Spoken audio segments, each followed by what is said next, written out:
से है और स्पेशली जब सोना ऑल टाइम हाइस पे जाता है तो लोगों का ध्यान यहाँ पर चांदी पे ज्यादा आता है विराज।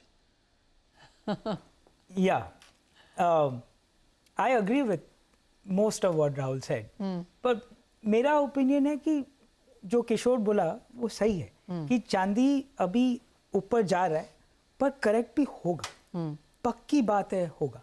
अगर आप लॉन्ग टर्म सिल्वर में इन्वेस्टर हो या you have a 5 year view या 10 साल का व्यू है तो जब डिप आएगा तो खरीदना। और आप अगर इंडियन, मैं डेटा देख रहा था इंपोर्ट का, अगर आप हिस्टोरिकल 10 या 15 साल का डेटा देखो, जब भी एब्सोल्यूट चांदी का भाव नीचे होता है, India is the largest importer in the world. और जब जैसे ऊपर होता है, पूरी दुनिया बोल रही होती है कि चांदी यहाँ से और ऊपर जाएगा, इंडियन कस्टमर खरीदना बंद कर देते हैं। हाँ। जो राहुल ने बोला, जो जरूरी है उतना ही खरीदेगा, या तो जो उसने 4 साल पहले सस्ते में खरीदा था। ये मेरा व्यू है। तो अब यहाँ से अब इस साल में अब आप क्या लेकर चल रहे हैं? जैसे बात हो रही है कि ट्रेंड्स यहाँ पर लगातार चेंज हो रहे हैं, तैयारियां आपकी यहाँ पर जारी हैं, आगे जब आप जाके फेस्टिवल सीजन आएंगे, शादियां आएंगी, उसके बाद ऑफ कोर्स हम धनतेरस, दिवाली तक तो कुछ ना कुछ बनता हुआ यहाँ पर देखते ही हैं। तो आपको लगता है कि दिवाली की डिमांड अब यहाँ पर बढ़ेगी? क्योंकि सबको लगता है कि तेजी है प्राइसेस में। पक्की बात, 100%। वो तो हम लोग जितने ट्रेड के लोग हैं 100% अग्री करते हैं कि अगले 3-4 महीना भी भाव यहाँ पे भी रहा ना, कस्टमर एक्सेप्ट कर लेगा और दिवाली अच्छी जाएगी, पक्की बात। और स्क्रैप कितना आ रहा है, एक्सचेंज कितना आ रहा है? क्योंकि आप दोनों ही कह रहे हैं कि वो उसकी तादाद यहाँ पर बड़ी है। तो उसका बहुत इंटरेस्टिंग व्यू मिला मुझे from a customer in northern Maharashtra, छोटी जगह में।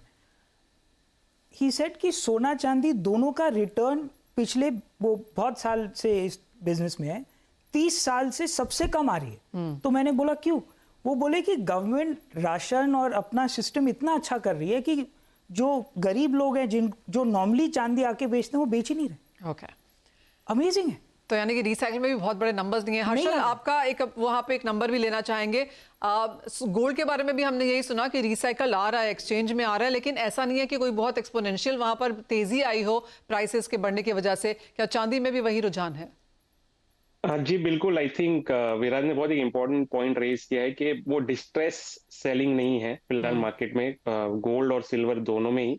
गोल्ड में स्पेसिफिकली क्योंकि एक तो प्राइस एक्सपेक्टेशन भी पॉजिटिव है, तो कंज्यूमर्स टिपिकली होल्ड करते हैं, उन्हें लगता है कि प्राइस और ज्यादा ऊपर जाने वाला है, तो अनलेस उन्हें कुछ नहीं परचेज करनी है तब वो एक्सचेंज करना प्रेफर करते हैं। आउटराइट सेलिंग वो डिस्ट्रेस वाला एनवायरनमेंट नहीं है। तो सिल्वर में आई एग्री, क्योंकि हम रूरल डिमांड भी और रूरल इंडिकेटर्स भी देख रहे हैं इंडिया में लास्ट कुछ महीनों से। एक अर्ली साइंस है कि रूरल इंडिया में भी रिकवरी आ रही है इकोनॉमी में।